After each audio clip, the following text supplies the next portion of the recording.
মানুহৰ বসতিস্থল পাইছেহি অৰণ্যৰ বনৰীয়া হাতী।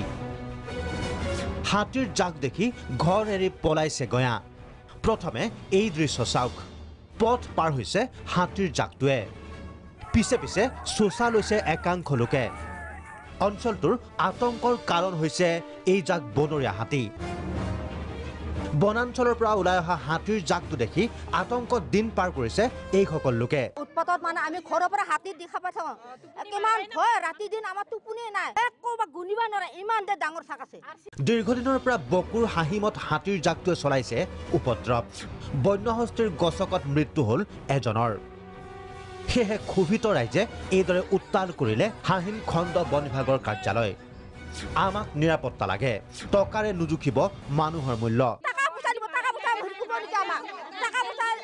মানুহ জীয়াই ৰাখো নেকি?